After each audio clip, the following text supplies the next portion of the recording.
Um canal de opinião de Valorant gringo, o Comende YT, fez um vídeo falando sobre a trajetória do Aspas e como ele não devia ter ido parar no pior time, que é a MIBR. Sim, esse foi o título e a capa do vídeo. Eu trouxe o conteúdo legendado pra vocês, mas não deixem de conferir o vídeo original. This is Aspas, Valorant's GOAT. Well, as close as you can get to a GOAT after only 4 seasons of pro play. He's Valorant's greatest and most consistent player, with near-perfect mechanics. He won champions in his rookie year, and has been a top 3 duelist in the world every year since. And this is Made in Brazil, or MIBR, the worst performing team across the whole VCT last year, seen as a free win for any opponent in Tier 1 Valorant. Jamais se perderá nas entrelinhas dessa história é que estamos entre aspas.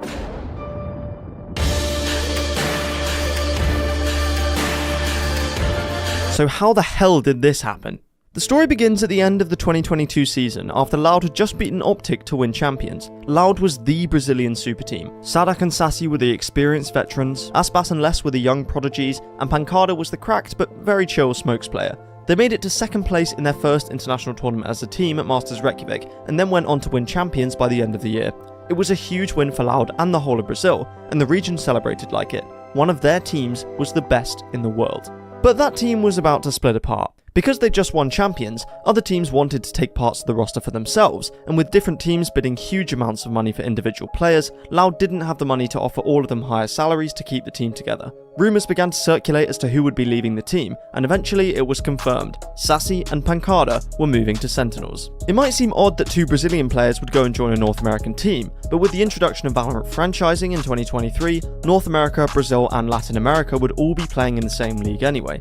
The Americas League brought all of the franchise teams from NA, Brazil and LATAM to LA to play against each other under one roof, and so Sentinels dropped the bag to pick up 2 world champions. It was undoubtedly a loss for Loud, but they had a backup plan. Sassy and Pancada were replaced with 2 new Brazilian rookies, Kawanzine and Tuis. Now that Aspas and Les had more experience at the top level, the idea was that they would become the veterans of the team along with Sadak and mentor the 2 new guys. And it worked. Loud instantly showed success at lock-in, barely missing out on the trophy in front of their home crowd. A second place finish was very impressive though, and they continued to play well throughout the Americas League, eventually winning the entire thing. Aspas completely dominated the competition throughout that run, with some insane stats by the end of the tournament. But a different team in the Americas League weren't quite playing as well. MIBR had been selected as one of 3 Brazilian orgs for Valorant franchising, along with Loud and Furia. They had a rich history in FPS games, with successful CS and Rainbow Six teams, and had been competing in Brazil's challenger scene for a while, so it made sense that Riot chose them for the new era of VCT. Unfortunately, their 2023 roster was not very inspiring.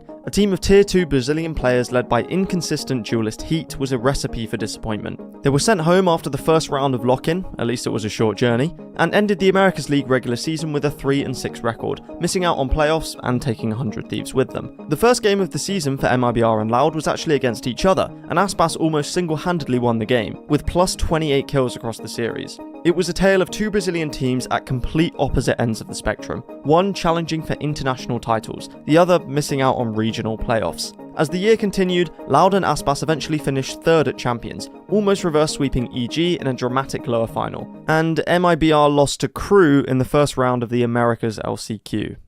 But despite Loud's extremely solid year, Aspas was ready for a new challenge. He'd already won domestic and international championships with Loud, and with his contract ending, he felt it was time to move on, somewhere that he could look to win not just one trophy, but all of them.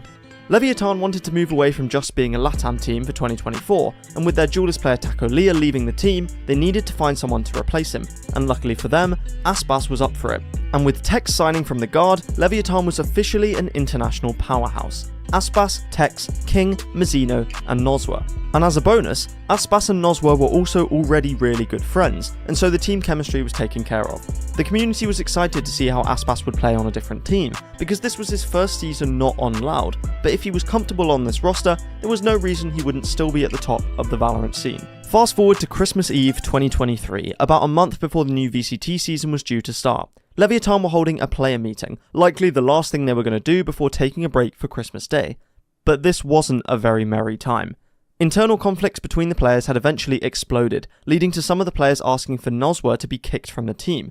The issues couldn't be solved, and so in the end, Noswa was dropped from the roster, and Aspas was not happy. I mean, his friend had just been kicked from his team on Christmas Eve. Of course he was angry. It was even reported that Aspas tried to leave Lev after this whole situation went down, but because the fine for breaking his contract was so high, he decided against it.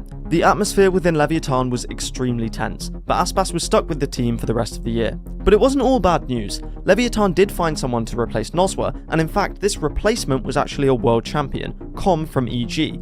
He joined the team soon after, and now they were somewhat of an international super team. After all, Com and Aspas were arguably the two best players on their roles in the world. But none of that really mattered if they couldn't sort out the team atmosphere. Only time would tell. And on the other side of things, MIBR didn't change a whole lot. 3 new Brazilian players came in, but the general structure of the team remained intact. And as the season played out, a lot stayed the same. Aspas was still incredible, and MIBR was still not great. Leviatan didn't quite reach the same heights as Loud, even though they did eventually finish 3rd at Champions, and MIBR finished the regional season of the Americas League dead last, losing 9 games in a row before winning a meaningless final match to end up with a 1-9 record. And nobody expected much to change in the 2025 season either. MIBR seemed pretty content with being a bottom feeder team, and with reports of them using Riot's money to fund their CSGO team, which were later proven false, most people thought they would never bother to invest heavily in Valorant. And Aspas still wanted out of Leviatan, but with a big money move to Bleed on the table, he would get his wish and head over to the Pacific League. Well, until the entire organisation of Bleed turned out to be a massive scam. It turns out Bleed were offering to pay Aspas with money they should have paid to their current team, who were still waiting for payments from the previous season. That unveiled a huge mess, which eventually led to Bleed getting fully kicked out of the league, and left Aspas teamless. With Sadak and Les moving over to Europe, there was no point in him going back to Loud, and so it seemed like he would be benched for the 2025 season, because Leviatan had already signed Demon 1. The best player in Valorant history benched. It didn't feel right. In fact, Aspas going to Leviatan in the first place felt a bit weird. He had made his name on the Brazilian ranked ladder, his professional debut was with a Brazilian team, and he'd won his first trophy, the World Championship, for the Brazilian region.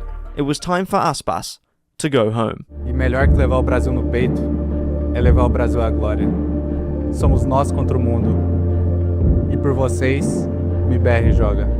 Out of nowhere, reports emerged that MIBR had agreed a deal with Lev to sign Aspas. They had decided to go all in on Valorant for the 2025 season, and it meant that Valorant's greatest ever player was now back in Brazil on MIBR. But it wasn't just Aspas and 4 random players. He actually helped build the team from the ground up, and you already know who he was going to sign. Estamos juntos por algo maior. Noswa and Aspas were reunited, the first time since he'd been dropped from Leviatan on Christmas Eve. Next came the challenge of finding the hidden gems of the Brazilian Tier 2 scene, but they seem to have found some great talents. MIBR have kept Artzine, who was probably their best player last year, on the initiator role, picked up Xenom as their smokes player, and finally signed Cortesia on Sentinel. They've already played one tournament in the off-season, where they finished second behind a Furia team in really good form. Aspas looked as good as ever, and Cortesia surprised everyone with his insane mechanics, ending the tournament with a ridiculous 51% headshot rate. If he can keep that up and Aspas can keep looking like the best player in the world, MIBR might, for the first time, be a real contender in VCT Americas. We'll have to see how 2025 turns out for this team, but even if they don't win anything major, it's still a great move for Brazilian Valorant and promising for the future of underperforming teams in the VCT. And with that, I've been Commend, subscribe if you enjoyed, and thank you for watching.